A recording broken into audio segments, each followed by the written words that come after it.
ಆತ್ಮೀಯ ಸ್ಪರ್ಧಾರ್ಥಿಗಳೇ, ತಮಗೆಲ್ಲ ಸಾಧನಾ ಶಂಕರ್ ಅಕಾಡೆಮಿಗೆ ಪ್ರೀತಿಯ ಸ್ವಾಗತ. ಈಗಾಗಲೇ HSTR, GPSTR, PSTRಗೆ ಸಂಬಂಧಪಟ್ಟಂಥ ಹಲವಾರು ವಿಡಿಯೋಗಳನ್ನು ನಾವು ಈಗಾಗಲೇ ಯೂಟ್ಯೂಬಲ್ಲಿ ಅಪ್ಲೋಡ್ ಮಾಡಿದ್ದನ್ನು ತಾವೆಲ್ಲ ಗಮನಿಸಿದಿರಿ. ಜೊತೆಗೆ ನನ್ನೆಲ್ಲ ಎಷ್ಟೋ ಸ್ಪರ್ಧಾರ್ಥಿಗಳು ಫೋನ್ ಕರೆಯ ಮೂಲಕ ಸರ್ HSTRಗೆ ಸಂಬಂಧಪಟ್ಟಿರ್ತಕ್ಕಂಥ ಕ್ಲಾಸ್ಗಳನ್ನು ಮಾಡಿ ಅಂತೇಳಿ ಹಲವಾರು ಬಾರಿ ಕೇಳಿಕೊಂಡಾಗ ಶಂಕರ್ ಸರು ನಾವು ಅದನ್ನೊಂದು ವಿಚಾರ ಮಾಡಿ, ಯಾಕಂದರೆ HSTR ಅಂತಕ್ಕಂಥದ್ದು ಕೇವಲ ವ್ಯಾಕರಣಕ್ಕೆ ಸೀಮಿತವಾಗಿರ್ತಕ್ಕಂಥದ್ದಲ್ಲ. ಅಲ್ಲಿ ವ್ಯಾಕರಣ ಇರ್ಬೋದು, ಕಾವ್ಯ ಮೀಮಾಂಸೆ ಇರ್ಬೋದು, ಛಂದಸ್ ಇರ್ಬೋದು, ಅದರ ಜೊತೆಗೆ ಸಾಹಿತ್ಯ ಅಂತಕ್ಕಂಥದ್ದು ಬಹಳ ಮುಖ್ಯವಾಗಿರ್ತಕ್ಕಂಥದ್ದು. ಯಾಕಂದರೆ ನಾವು ಹಲವಾರು ವಿಚಾರಗಳನ್ನು ಇಟ್ಕೊಂಡು ಸ್ವಲ್ಪ ಕೊಟ್ಟರೆ ಅದು ಸ್ಪರ್ಧಾರ್ಥಿಗಳಿಗೆ ಹಿನ್ನಡೆ ಆಗ್ಬೋದು ಅಂತಕ್ಕಂಥ ಒಂದು ಕಾರಣದಿಂದ ಎಷ್ಟು ಸಾಧ್ಯ ಮ್ಯಾಕ್ಸಿಮಮ್ ಮಾಹಿತಿಯನ್ನು ಕೊಡಬೇಕು ಅಂತಕ್ಕಂಥ ಕಾರಣದಿಂದ ಇಷ್ಟೊಂದು ಲೇಟ್ ಮಾಡಿದ್ದೀವಿ. ಬಟ್ ಯಾವುದೇ ಕಾರಣಕ್ಕೂ ನಿಮಗೆ ತೊಂದರೆ ಆಗಲ್ಲ. ಅತಿ ಹೆಚ್ಚಿನ ಮಾಹಿತಿಯನ್ನು ನಾವು ಈ ಆ್ಯಪ್ ಮೂಲಕ ತಮಗೆ ತಲುಪಿಸ್ತಿದ್ವಿ ಅಂತಕ್ಕಂಥದ್ದು ಒಂದು ಹೆಮ್ಮೆಯ ಸಂಗತಿ ಅಂತಕ್ಕಂಥದ್ದನ್ನು ಹೇಳ್ಬೋದು ಶಂಕರ್ ಸರ್. ಸೊ ಆತ್ಮೀಯ ಸ್ಪರ್ಧಾರ್ಥಿಗಳೇ, ತಮ್ಮೆಲ್ಲರ ಪರವಾಗಿ ಕನ್ನಡ ಕಸ್ತೂರಿ ಲೇಖಕರಾಗಿರ್ತಕ್ಕಂತಹ ನಾಗರಾಜ್ ಸರ್ ಅವರಿಗೆ ಹೃದಯಪೂರ್ವಕವಾಗಿರ್ತಕ್ಕಂಥ ಸ್ವಾಗತ. ಸ್ನೇಹಿತರೆ, ನಾಗರಾಜ್ ಸರ್ ಆಲ್ರೆಡಿ ಹೇಳಿದ ಹಾಗೆ ಕನ್ನಡ ಅಂತಕ್ಕಂಥದ್ದು ನೀವು ತಿಳ್ಕೊಂಡಿರೋಷ್ಟು ಸುಲಲಿತವಾಗಿ ಅಥವಾ ಈಜಿ ಅಂದ್ಕೊಂಡಷ್ಟು ಕ್ವಶನ್ಸ್ಗಳು ಬರಲ್ಲ. ಕಾರಣ ಈಗ ಕಾಂಪಿಟೇಷನ್ ತುಂಬಾ ಇದೆ.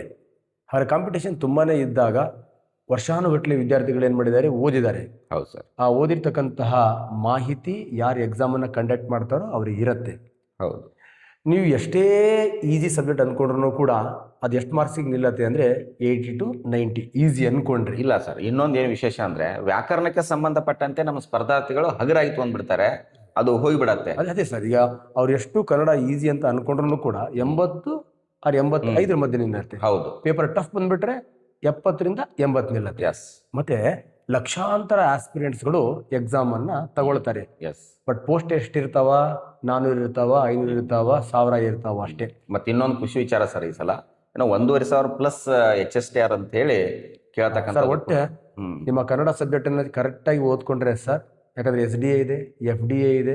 ನೋಡಿ, ಎಲ್ಲಾ ಕಾಂಪಿಟೇಟಿವ್ ಎಕ್ಸಾಮ್ಸ್ಗಳಿಗೆ ಇತ್ತೀಚೆಗೆ ಕನ್ನಡನ ಮಾನದಂಡವಾಗಿ ಇಟ್ಟಿದ್ದಾನೆ. ಹಾಗಾಗಿ ಈ ಟೀಚರ್ ಆಸ್ಪಿರೆಂಟ್ಸ್ ಟೀಚರ್ ಆಗ್ಬೇಕಂತಾನೆ ಯಾಕೆ ಓದ್ತೀರಾ?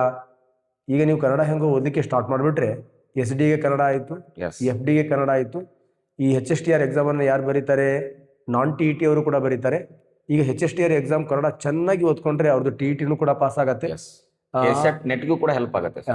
ಅವೆಲ್ಲವೂ ಚೆನ್ನಾಗಿ ಓದ್ಕೊಂಡ್ರೆ KS ಅಟೆಂಡ್ ಮಾಡಬಹುದು, UPSC ಗೆ ಕನ್ನಡ ತಗೊಂಡು ಹೋಗ್ಬಹುದು, ಅನುಕೂಲ ಆಗುತ್ತೆ ಸ್ನೇಹಿತರೆ. ಹಾಗಾಗಿ ಈ ಕನ್ನಡ ಅಂತಕ್ಕಂಥದ್ದನ್ನ ನಾವು ಮಾತಾಡೋಷ್ಟು ಸುಲಭದ ಸಬ್ಜೆಕ್ಟ್ ಅಲ್ಲ. ಅದರ ಅಂತರಾಳ, ಅದರ ಆಳ ನೋಡಿ, 26 ಅಕ್ಷರಗಳನ್ನು ಹೊಂದಿರತಕ್ಕಂತಹ ಸಬ್ಜೆಕ್ಟ್ ಅನ್ನು ಟಫ್ ಅನ್ಕೊಂಡಿದೀವಿ ನಾವು. ಅದಕ್ಕಿಂತ ಡಬಲ್ ಸಂಖ್ಯೆಯನ್ನು ಹೊಂದಿರತಕ್ಕಂಥ ಕನ್ನಡ ಸಬ್ಜೆಕ್ಟ್ ಸುಲಭ ಆಗಲಿಕ್ಕೆ ಸಾಧ್ಯನೇ ಇಲ್ಲ. ಹಾಗಾಗಿ ಈ ಕನ್ನಡ ಸಬ್ಜೆಕ್ಟನ್ನು ಸುಲಭವಾಗಿ ಹೇಳ್ತಕ್ಕಂತಹ ನನ್ನ ಅನುಭವದಲ್ಲಿ ನೋಡಿರ್ತಕ್ಕಂಥ ಟೀಚರ್ ಯಾರಪ್ಪ ಅಂತ ಕೇಳಿದ್ರೆ ನಾಗರಾಜ್ ಸರ್. ಸ್ನೇಹಿತರೆ, ನಾಗರಾಜ್ ಸರ್ರನ್ನ ನಾನು ಈ ಆ್ಯಪ್ನ ಮೂಲಕ ನಾಗರಾಜ್ ಸರ್ದ HSTR ಕ್ಲಾಸ್ನ ಮತ್ತು GPSTR ಕ್ಲಾಸ್ನ SDA ಮತ್ತು FDAಗೆ ನಾಗರಾಜ್ ಸರ್ ಹತ್ರನೇ ಮಾಡಿಸ್ಬೇಕು ಅಂತ. ಯಾಕೆ ನಾಗರಾಜ್ ಸರ್ ಹತ್ರ ಮಾಡಿಸ್ಬೇಕು ಅನ್ನೋ ಹಂಬಲ ಅಂದರೆ, ನಾ ಮೆಚ್ಚಿದ ಕನ್ನಡ ಟೀಚರ್. ಅವರು ಕನ್ನಡ ಪಾಠ ಮಾಡಬೇಕಾದ್ರೆ ನನ್ನ ಮುಂದ್ಗಡೆ ವಿಡಿಯೋ ಮಾಡಬೇಕಾದ್ರೆ ಆ ಕ್ಯಾಮ್ರಾ ಬಿಟ್ಟು ಅಲಗಾಡಲ್ಲ ಸ್ನೇಹಿತರೆ. ನನ್ನನ್ನೇ ಅಷ್ಟು ಅಟ್ರಾಕ್ಟ್ ಮಾಡ್ತಾರೆ ಅಂದಮೇಲೆ ಆ ಕನ್ನಡನ ಅವ್ರು ಎಷ್ಟು ಚೆನ್ನಾಗಿ ಹೇಳ್ಬೋದು ಅನ್ನೋದನ್ನು ಆಲ್ರೆಡಿ ನಮ್ಮ ಯೂಟ್ಯೂಬಲ್ಲಿ ಯಾರ್ಯಾರು ಸಬ್ಸ್ಕ್ರೈಬ್ ಆಗಿದ್ದೀರಾ, TET ಕ್ಲಾಸಸ್ಗಳನ್ನು ನೋಡಿದ್ದೀರಾ, ನಿಮಗೆಲ್ಲರಿಗೂ ಕೂಡ ಗೊತ್ತಿರುತ್ತೆ. ಹಾಗಾಗಿ ಕೆಲಸ ಸಿಗೋದು ಫಸ್ಟೋ ಸೆಕೆಂಡೋ ಅದು ಗೊತ್ತಿಲ್ಲ. ಬಟ್ ನೀವು ಕನ್ನಡನ ಚೆನ್ನಾಗಿ ಓದಿದ್ರೆ ನಿಮಗೆ ಹುಟ್ಟೋ ಮಕ್ಕಳಿಗೂ ಕೂಡ ಕನ್ನಡ ಪಂಡಿತರಾಗಿ ಮಾಡಬಹುದು ಅನ್ನೋ ಒಂದು ಆಸೆ ಮತ್ತು ಅಭಿಲಾಷೆಯಿಂದ ನಾಗರಾಜ್ ಸರ್ ಅವರೇ, ನಿಮ್ಮನ್ನು ನಾನು ಇಷ್ಟೆಲ್ಲ ಹೊಯ್ಕೊಂಡು ನಮ್ಮ ಹುಡುಗರಿಗೆ HSTR, GPSTR, FDA ಕನ್ನಡ ಮಾಡಿಕೊಡಿ ಸರ್ ಮೀನ್ಸ್ ನಮ್ಮ ಕನ್ನಡ ಕರ್ನಾಟಕ ಭಾರತದಲ್ಲಿ ಮೆರಿಲಿ ಅಂತ ಒಂದು ಆಸೆ ಅಷ್ಟೇ ಸರ್. ಅದು ನಿಮ್ಮ ಬಾಯಿಂದ ಬರ್ತಕ್ಕಂಥ ರೀತಿ ಆ್ಯಂಡ್ ಶೈಲಿ ಇದೆ ಅಲ್ವಾ, ಮತ್ತಷ್ಟು ಆ ಹುಡುಗರಿಗೆ ನೇರವಾಗಿ ವಿಷಯ ಮೆದುಳಿಗೆ ಹೋಗೋದಿಲ್ಲ, ಹೃದಯಕ್ಕೆ ಹೋಗತ್ತೆ. ಹಾಗಾಗಿ ಹೃದಯದಿಂದ ಕನ್ನಡ ಪಾಠ ಮಾಡುವ ಏಕೈಕ ಟೀಚರ್ ನಾಗರಾಜ್ ಸರ್. ಸರ್, ನಮ್ಮ ಹುಡುಗರು ಆ್ಯಪನ್ನು ಪಕ್ಕ ಪರ್ಚೇಸ್ ಮಾಡ್ತಾರೆ ಸರ್. ಅದ್ರ ಜೊತೆಗೆ ಸರ್ ಇನ್ನೊಂದು ಖುಷಿ ವಿಚಾರ, ನಿಮ್ಮ ಅನುಮತಿ ಇಲ್ಲದೆ ಹೇಳ್ತಾ ಇದ್ದೀನಿ. ಸರ್, ನನಗೆ ಕಲಿಸಿರ್ತಕ್ಕಂತಹ ಕನ್ನಡ ಗುರುಗಳನ್ನು ಕೂಡ ನಾನು ಕರೆಸಿ ನಮ್ಮಲ್ಲಿ ಹಳಗನ್ನಡ ಸಾಹಿತ್ಯ ಆಗಿರ್ಬೋದು, ಪೂರ್ವದ ಹಳಗನ್ನಡ ಆಗಿರ್ಬೋದು, ನಡುಗನ್ನಡ ಆಗಿರ್ಬೋದು, ಜೊತೆಗೆ ನವೋದಯ, ಪ್ರಗತಿಶೀಲ, ನವ್ಯ, ದಲಿತ, ಬಂಡಾಯ ಈ ಸಾಹಿತ್ಯದ ಭಾಗಗಳನ್ನು ಒಳಗೊಂಡಂತೆ ಇಬ್ಬರು ಶಿಕ್ಷಕರು ಜೊತೆಯಾಗಿನೇ ಒಂದು ಡಿಸ್ಕಷನ್ ಮಾಡ್ತಕ್ಕಂಥದ್ದನ್ನು ಕೂಡ ಈ ಆ್ಯಪ್ ಮೂಲಕ ನಾವು ಪರಿಚಯ ಮಾಡ್ತಕ್ಕಂಥದ್ದು ಸರ್. ಮತ್ತೊಂದು ಖುಷಿ ವಿಷಯ ಸರ್, ನೀವೇ ನಮ್ಮ ಕನ್ನಡದ ದೀಪ ಜ್ಯೋತಿ ಅಂತ ಅನ್ಕೊಂಡಿದ್ದೆ, ಮತ್ತೊಂದು ಸೂರ್ಯನನ್ನ ಇಂಟ್ರಡ್ಯೂಸ್ ಮಾಡ್ತೀರಿ ಅಂದಮೇಲೆ ನಮ್ಮ ಸ್ಪರ್ಧಾರ್ಥಿಗಳು ಪಕ್ಕ ಈ ಕನ್ನಡ ಸಬ್ಜೆಕ್ಟನ್ನು ಅಂದರೆ ನಮ್ಮ ಯೂಟ್ಯೂಬ್ ನಮ್ಮನ್ನು ಫಾಲೋ ಮಾಡ್ತಕ್ಕಂಥ ಸ್ಪರ್ಧಾರ್ಥಿಗಳು ಬೇರೆ ಎಲ್ಲ ಸ್ಪರ್ಧಾರ್ಥಿಗಳಿಗಿಂತ ಭಿನ್ನವಾಗಿ ಕನ್ನಡದಲ್ಲಿ ಸ್ಕೋರನ್ನು ಮಾಡ್ತಾರೆ. ಇಲ್ಲ ಸರ್, ಯಾಕಂದ್ರೆ ಒಂದು ಆ್ಯಪ್ ಮೂಲಕ ಅವರು ಸಂಪೂರ್ಣವಾಗಿರ್ತಕ್ಕಂಥ ಕನ್ನಡ ವ್ಯಾಕರಣ ತರಗತಿಗಳನ್ನು ತಗೊಂಡ್ಬಿಟ್ರೆ ಅವ್ರ ನೆಕ್ಸ್ಟ್ ಬೇರೆ ಬೇರೆ ಕ್ಲಾಸ್ಗಳಾಗಲಿ ಅಥವಾ ಬೇರೆ ಬೇರೆ ಬುಕ್ಸ್ಗಳನ್ನು ರೆಫರ್ ಮಾಡ್ಬೋದು. ಬಟ್ ನಾವು ಎಲ್ಲ ರೆಫರ್ ಮಾಡಿನ ಮಾತನಾಡ್ತಕ್ಕಂಥದ್ದು ಒಂದು ವಿಶೇಷವಾಗಿರ್ತಕ್ಕಂಥ ವೇದಿಕೆ. ಅದನ್ನು ಬಳಸ್ಕೊಡ್ರಿ, ಉಳಿಸ್ಕೊಡ್ರಿ, ಸದುಪಯೋಗ ಪಡಿಸ್ಕೊಡ್ರಿ. ಭವಿಷ್ಯದಲ್ಲಿ ತಾವೆಲ್ಲರೂ ಕೂಡ HSTR ಶಿಕ್ಷಕರಾಗ್ರಿ ಅಂತಕ್ಕಂಥ ಮಾತನ್ನ ಈ ಸಂದರ್ಭದಲ್ಲಿ ಬಹಳ ಖುಷಿಯಿಂದ ಹೇಳ್ಬೋದು ಸರ್ ನಾನು. ಹಾಂ ಸರ್, ಮತ್ತು ನಮಗೆಲ್ಲ ಗೊತ್ತಿರೋ ಹಾಗೆ HSTR GPSTR PCM ಮೆಥಡ್ ಅಂತೂ ತುಂಬ ಚೆನ್ನಾಗಿ ಹೋಗ್ತಾ ಇದೆ. CB ಮೆಥಡು ಕೂಡ ತುಂಬ ಚೆನ್ನಾಗಿ ಹೋಗ್ತಾ ಇದೆ. ಅದ್ರ ಜೊತೆಗೆ ಇವತ್ತೊಂದು ಲಾಂಚ್ ಆಗ್ತಾ ಇರತಕ್ಕಂತಹ ಕನ್ನಡ ಇದೆ ಅಲ್ವಾ, HSTR ಆ್ಯಂಡ್ GPSTR ಕನ್ನಡ, ಸಖತ್ ಖುಷಿ ಆಗುತ್ತೆ. ಮತ್ತು ಇನ್ನೊಂದು ನಮ್ಮ TETಯಲ್ಲೂ ಕೂಡ ನಿಮ್ಮದೇ ಕನ್ನಡ ಇರೋದ್ರಿಂದ ಮತ್ತಷ್ಟು ಖುಷಿ ಆಗುತ್ತೆ ಸ್ನೇಹಿತರೆ.